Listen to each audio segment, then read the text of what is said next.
Welcome into a Thursday edition of the Baseball Insiders. We are officially more than 1 week past the trade deadline, and that means it's time for Robert Murray and I to talk about offseason trade candidates. Because why would we stop talking about trade options when the trade deadline ends? It's just not how it works. Welcome into the show, and most importantly, welcome to you, Robert Murray.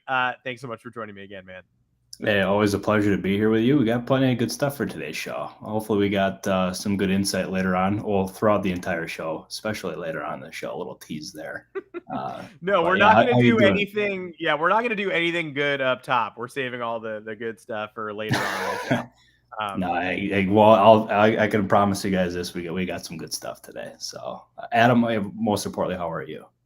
Good. I'm doing good. I just did the Yankees show, obviously, about a half hour before this, and I screamed so much that I gargled salt water between shows because the Yankees are terrible. And I actually don't even know if that helps. Like, I don't even know if that's a solution to having no voice. But I tell you what, I certainly tried. And I wasn't sure if I want to wear my glasses today, honestly. I wasn't sure if that was a deadline thing or if we wanted to make that a more regular occurrence. So show up in the chat if you do want me to pop my glasses on for the rest of the show. If that's when you lock in, great. Happy to. Why don't you mull that over while I do our ad reads? This show today is brought to you by Bet365. We have a code for you on the stream with us today, right on the screen. That's a promo code for you right at sign up.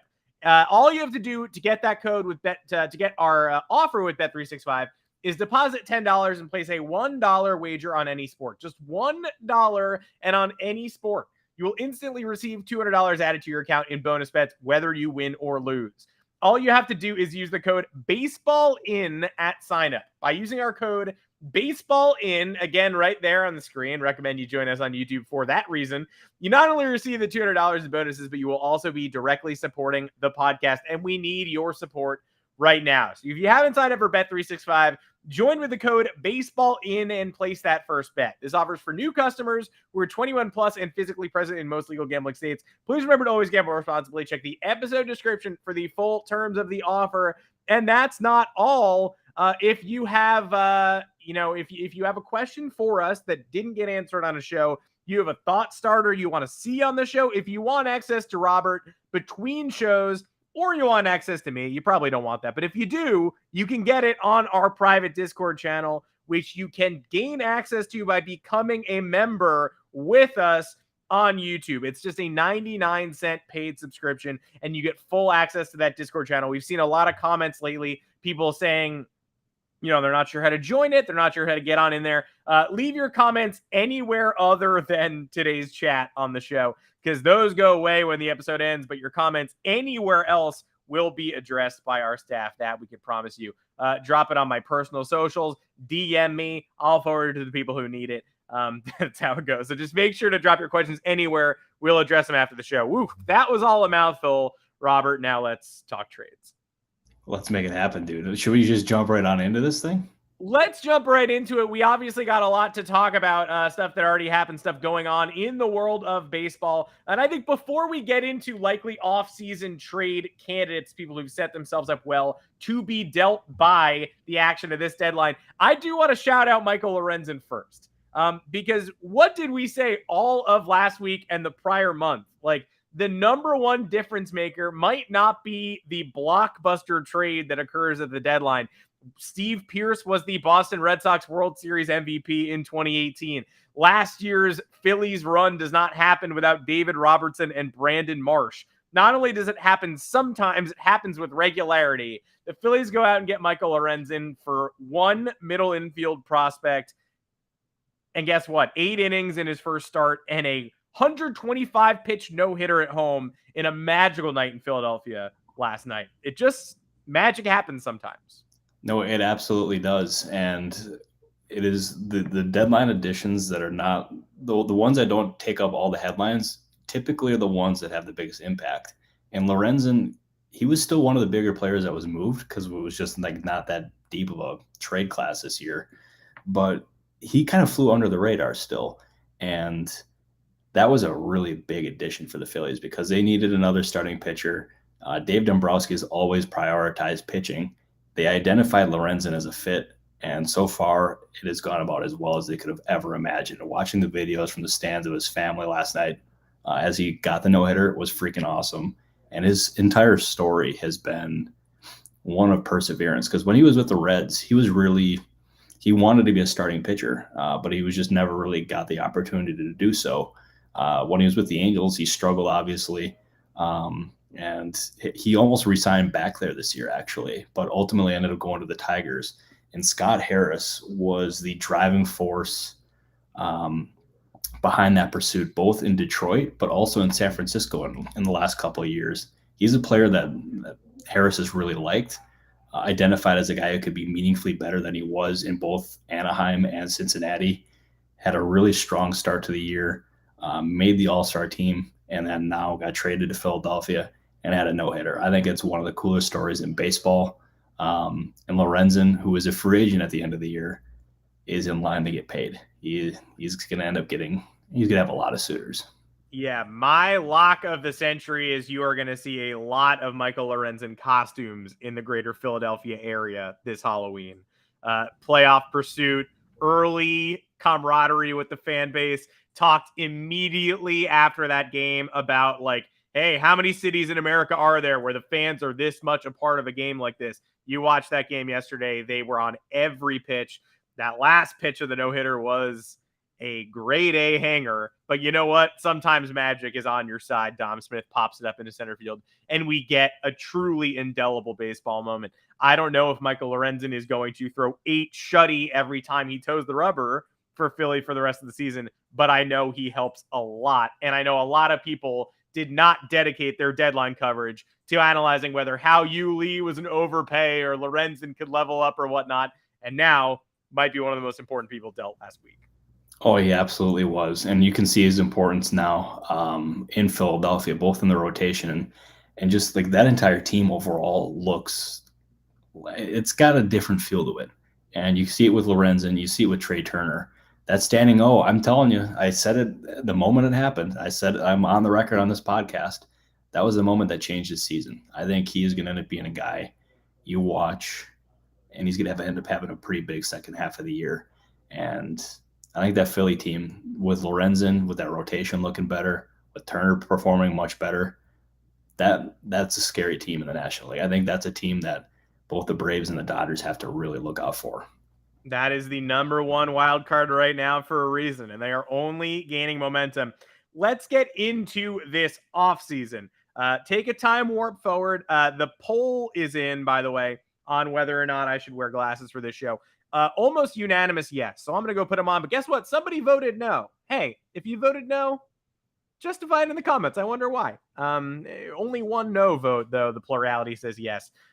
Let's talk about potential offseason trades. A few names jumped out at me immediately.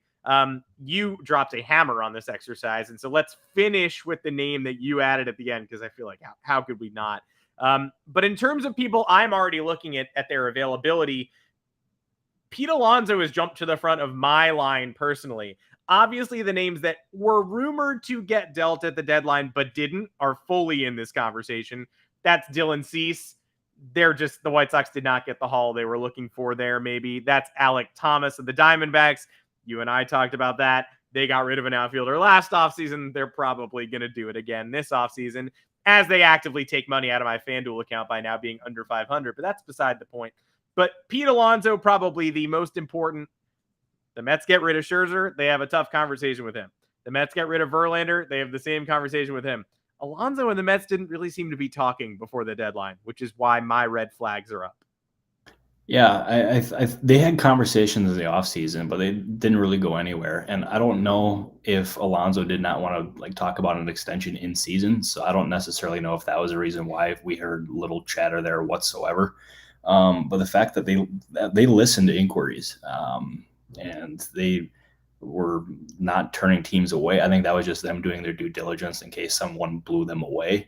But considering the fact that they are aiming to try to compete in 2025 and 2026, and Alonso's a free agent after the 2024 season, I think that does make a trade possible. And his name, he would end up being one of the better hitters, actually arguably the top hitter, not named Shohei Ohtani, that would be available both on the trade or free agent markets. I think the Mets will end up getting quite a bit of interest there, and I think a trade in the offseason is more likely than it was at the deadline. But that being said, I do expect the Mets to make more attempts at extending Alonso in the offseason, because that's when you don't have to worry about that distracting his season. Ultimately, will that lead to a deal? I don't know, but I also, like, if I had to rank the possibilities here, I'd say most likely is Alonso stays put. And then second is an extension. Third is a trade. I think the 2 and 3 can end up being like kind of a toss up. It's hard to read right now, but I think they one thing I can say for certain is that they will make more attempts at trying to extend them for sure. That makes total sense, because it does feel pretty respectful to hold him to the offseason at least, instead of scrambling at the deadline and like 36 hours before being like, hey, Pete Alonso's available, by the way. Like, one of our most recognizable players. Yeah, we're going to make him move. We're going to make him leave his apartment, sell his house. Like, that's not really a very kind way to go. You know, it's a business, but that's not exactly respectful. So it does make it seem like they'll make an attempt there. I will address some of these comments for sure, because a lot of you are bringing up some interesting points, potential trade candidates as well. And let's get to that before the big name that I know you want to bring up. Josh W. bringing up the Brewers as a potential a team entering a pivot point this offseason, especially if Craig Counsell maybe does not have a long-term future there. I guess you could name any of the big name Brewers as potential offseason trade candidates. Yeah, I want to think about how I want to word this one. Because there's the first part of this is really an important one. And if Craig Counsell leaves, he is currently not signed after this season. And if I had to guess, I don't think he's back in Milwaukee next year.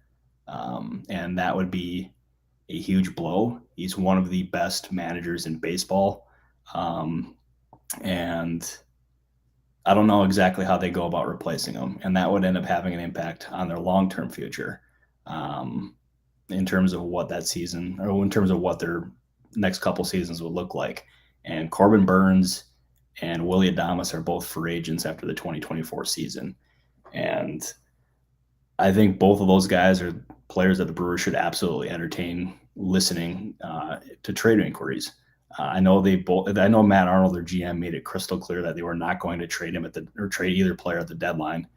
But realistically, how likely is it that they're going to be able to sign Burns, who is one of the best starting pitchers in baseball, to a long-term deal? He's going to end up commanding top dollar. His agent is Scott Boras, so you can basically rule out an extension there.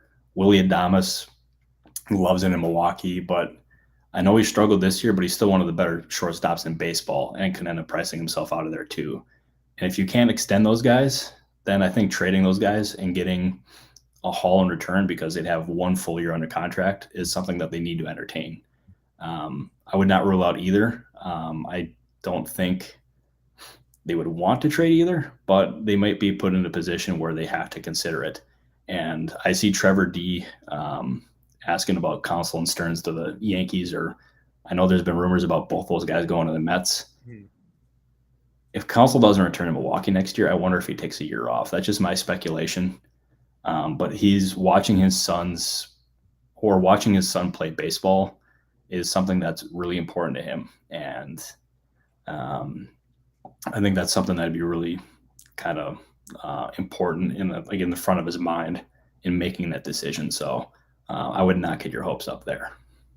Well, sight unseen, but based on what I've seen from the Yankees lately, I would honestly take Craig Counsell's son on the New York Yankees next season. I don't know how old he is or what position he plays, but if Counsell wants to manage his son, if that's more appealing to him, then I'll just plop him on the Yankees roster. Yeah, I'll tell you, it's crazy, because when I was on the Brewers beat, I watched his son warming up on the field and basically emulating everything his dad did. And now he's playing like collegiate baseball. And I mean, we're talking about him as a draft prospect too, which is absolutely wild. It even makes me feel old, which that's a new feeling for me. But the Brewers they're a big unknown when it comes to this offseason and going forward, just because of that Craig Counsell and also the Burns and Adames conversation as well. Yeah, Sean Casey's son being on a Cape Cod League collegiate all-star roster this summer was definitely one where I was like, all right, my eyeballs just fell out. That's great. Couple more teams just that Justin is asking about the Cardinals, and we'll get to them in 1 second, but I do want to do the Dodgers now at Michael's comment about how they have to shuck a bunch of guys off the Rule 5 eligible guys, get them off the 40-man. Tony Gonsolin as a trade option. And also, you just mentioned all those Brewers. You and I have reiterated as many times as we can that Willy Adames is kind of like the, hey, if all the chips fall in the right place, the Dodgers would love to get this guy in the room kind of candidate. Raymond bringing up Michael Busch. It's just Dodger chatter today. But the first, your Brewers point and these Dodgers points feel like they're two halves of the same coin.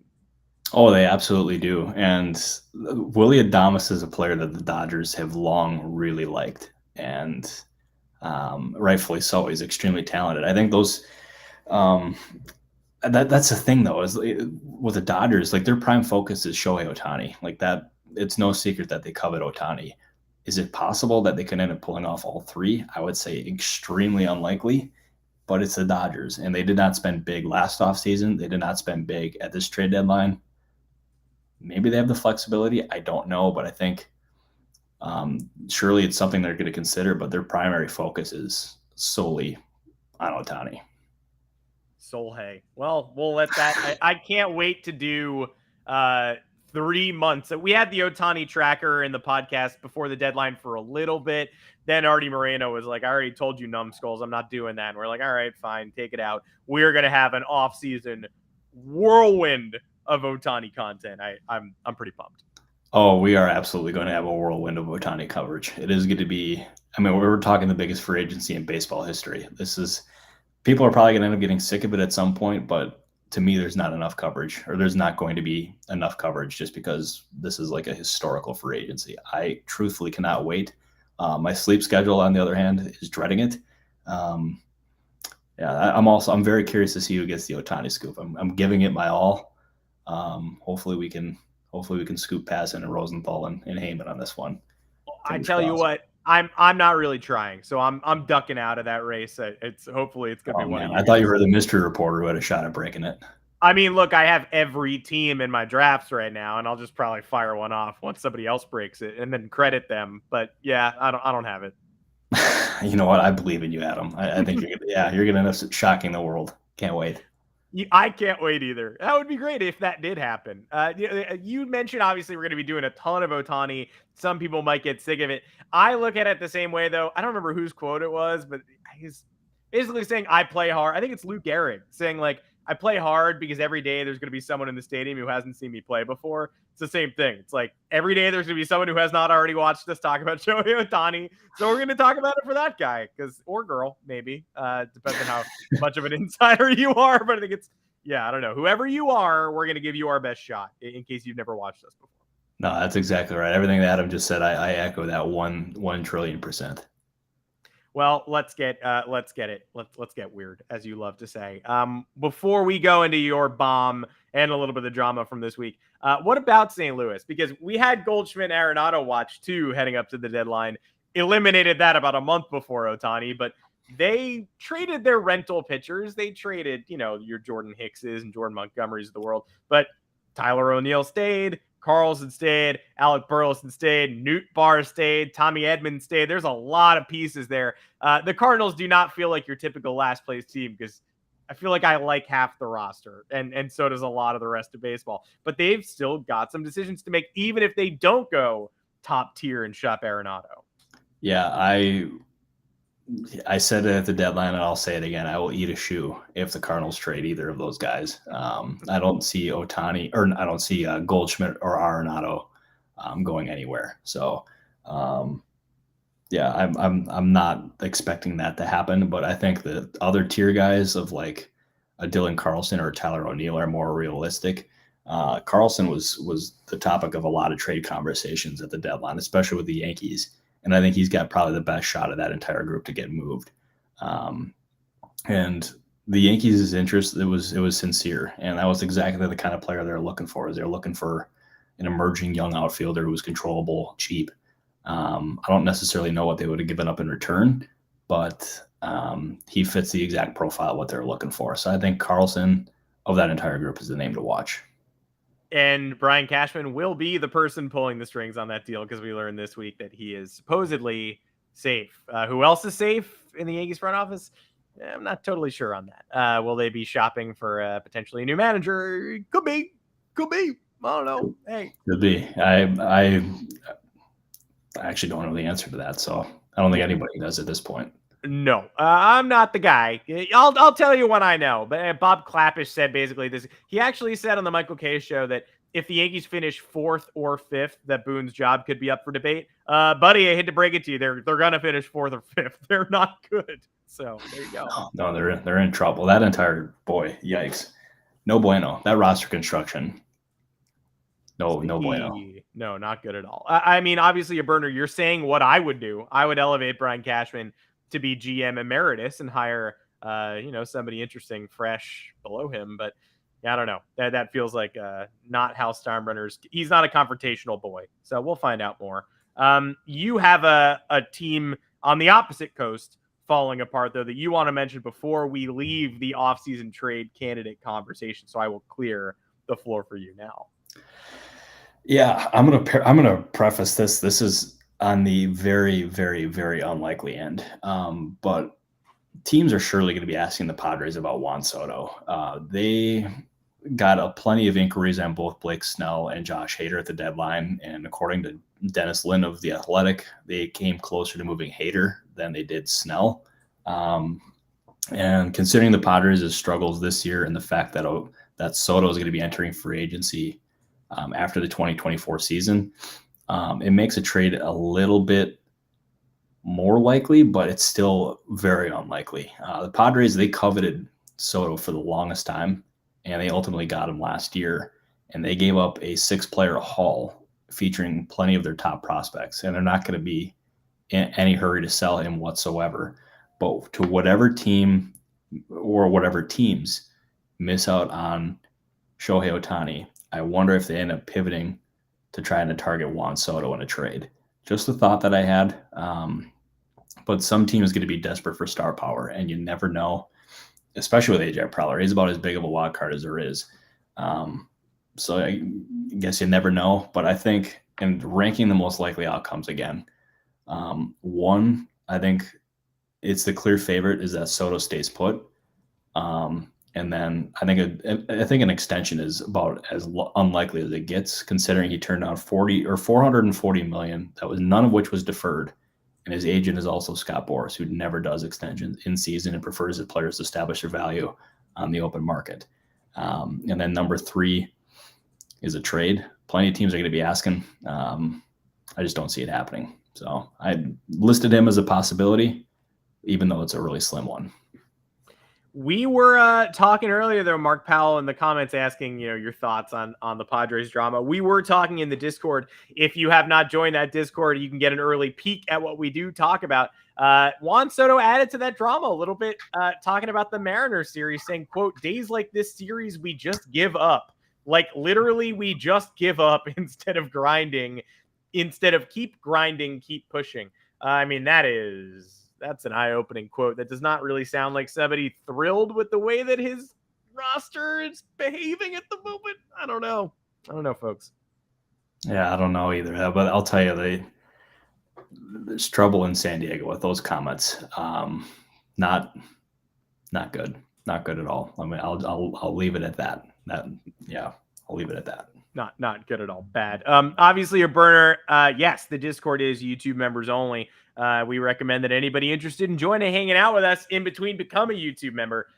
Y'all are the best. We love you, whether you are a YouTube member or not. But of course, seeing you in that Discord, seeing you become a YouTube member, we would love to. We would love to see more of you in there hanging out, keeping the conversation going between episodes. Couple more notes to hit before we leave. And obviously, if you got more comments, we will get to them. Couple things to sound off on just because it feels very dumb. Kevin Brown, still suspended by the Baltimore Orioles. I mean, again, I kind of didn't believe that this was going to be lasting from Monday through Thursday through the show. I was like, well, surely he'll be back in the booth by now. The drama is lingering. The Orioles, not coincidentally, had their worst series maybe of the entire year against the Astros.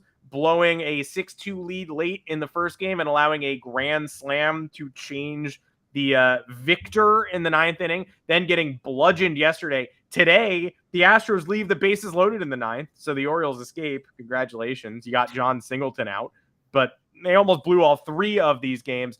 Why is the Orioles lead play-by-play announcer indefinitely suspended by the team for reading a graphic prepared by the truck?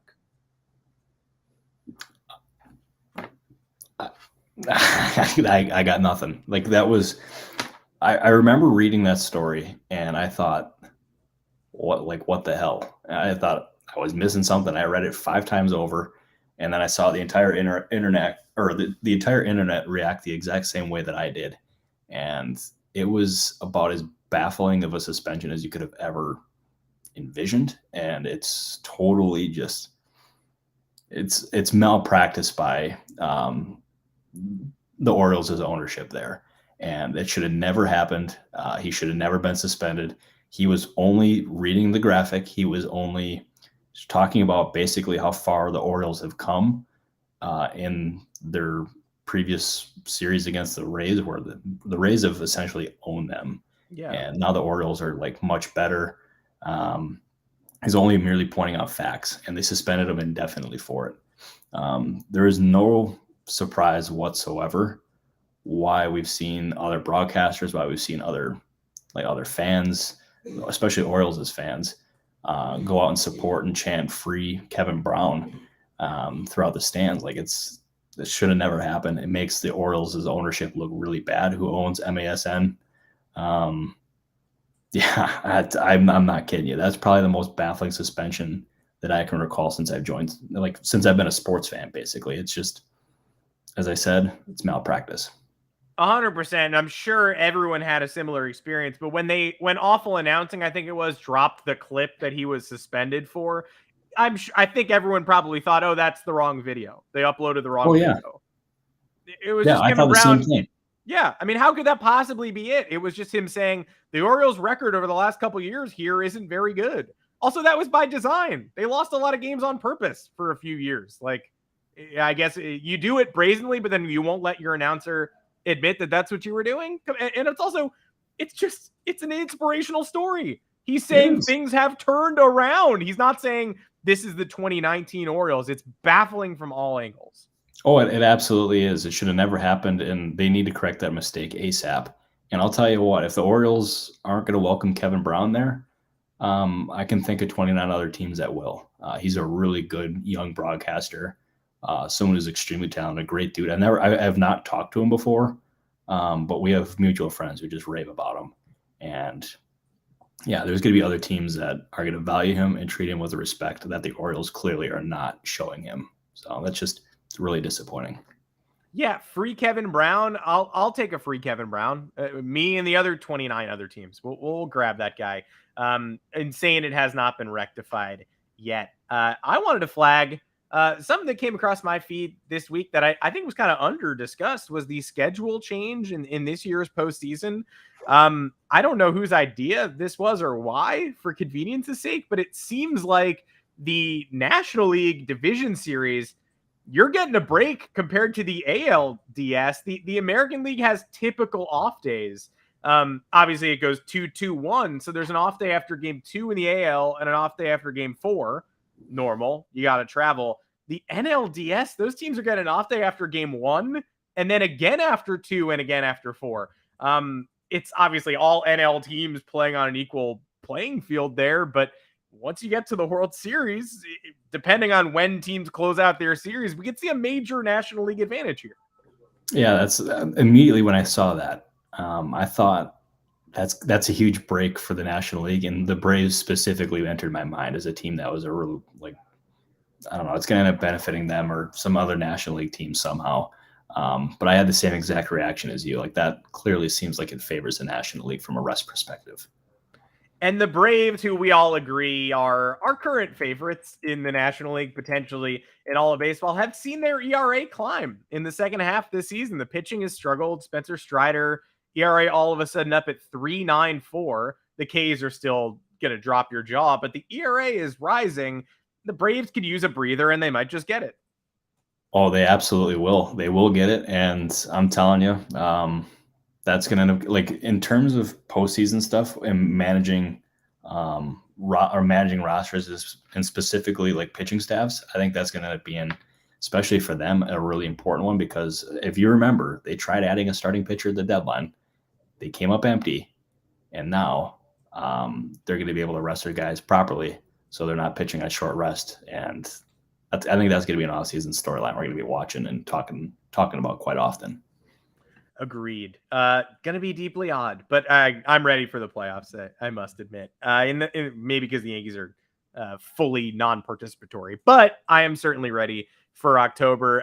One quick before we go. Again, you had the Emerson Hancock call up. He came up and was excellent yesterday as the Mariners continue to roll. So that's got my eyes on more call-ups over the next couple of weeks. Wondering again if there's anything that we need to keep our eyes out for. I know you're eyeing a few more prospects pre-September, and I think August 18th is the day where the service time manipulation thing kind of, cross. That's the threshold that must be crossed.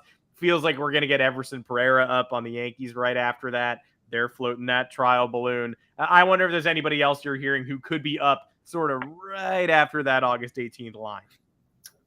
I don't know. So figure today is what, August 10th? Yeah. I think the name that I've talked about on the show quite often, and I won't mention him again, is Kyle Harrison with the Giants. When he was finally returned and cleared to return to action, it sounded like he was 2 or 3 starts away from getting the call. He's got, to my knowledge, 1 under his belt, so the clock is definitely ticking there. Hopefully, when that does happen, I am the one to break it, but that is the one that I am watching quite closely, and the one that I will make sure I have my what do they call that? I'll put my phone on vibrate. So if it happens in the middle of the night, I will not be missing that scoop. I want that scoop, and I think that happens sometime here in the near future. In the very near future. Good, because I'm excited to watch Kyle deal. I'm also excited to watch you get a scoop. I am also not competing for that particular scoop, so you count me out on that one as well. What a guy. Hey, maybe we end up doing sources telling me and Adam Weinrib. That would be, telling you, would be kind of a scheme. But I got a pretty good source telling it to me right now, to be honest. So. There you go. Look at that. Adam's already working his sources live on the podcast. But I'll tell you, I've got the here's a little insight into how I broke the Emerson Hancock one. Is I was at the gym and I got a call just out of the blue from somebody I hadn't talked to in quite a while. Told me that, and he was like happy or merry early Christmas. Like, Hancock is getting the call, and he told me to go confirm it elsewhere. And I'm at the gym, as I said, and I put my weights down, make a call. Lo and behold, it's confirmed. I break it, and I get the adrenaline rush, and I got pumped and tweeted it. And my workout the rest of the time was absolutely electric. And I know obviously a burner in the comments is going to enjoy that one. But yeah, that was I broke that one while I was at the gym, so that was a good time. Yeah, immediately the Celsius hits your bloodstream. You chuck a free weight through a mirror. I know how a good workout goes. Oh, dude, I'm not kidding you. It was a 75-pound weight, just chucked it right through the mirror. Yeah, and yeah, okay, maybe that last part was a little wiped off somebody else's machine just out of the goodness of your heart, like you're juiced up running around the place. Dude, I'm the king of doing that at the gym. I wiped down the wrong machine, the one that I wasn't even on, and it's like, oh, geez. Yeah, not even the passive aggressive wipe down, like when somebody doesn't do it, you lock eyes with them, like, yeah, no, I know, I saw you. Like, you just accidentally do the wrong one. Yeah, I just do the wrong machine. Like, it's genuinely something that I do. And then I look around and I just smile, and there's people that notice, and they're like, what the heck is this guy doing? And yeah, it's a Robert Murray experience is how I like to phrase it. Well, that was the original name of this podcast, and maybe it will be again. But for now, we are the Baseball Insiders, and we'll make sure to keep you updated with all the news that we get that's fit to drop on the show through the end of the summer, the end of the season, into the playoffs, and beyond. Because you're here, hopefully, because you like the show, but you're also here for the off season. We know it. We know. We'll get you primed for the off season. We're here for you too. But between shows, the Discord is the place to be. That's how you get a jump on what we're going to be talking about. That's how you keep track of the gossip and swirling rumors as best you can. We hope everybody joins us in that room. Again, Bet365 sponsored today's show. That promo is Baseball In. If you liked what you saw or what you listened to, we will be live on YouTube every Monday and every Thursday, 3:30 Eastern time. Leave us a review, subscribe to the channel. We're on all podcast platforms. If you like audio, man, it is a mouthful to get through all the good news that we have in places you can find us, but it's worth it every time because this comment section is electric today and every day. And we thank you all for joining us.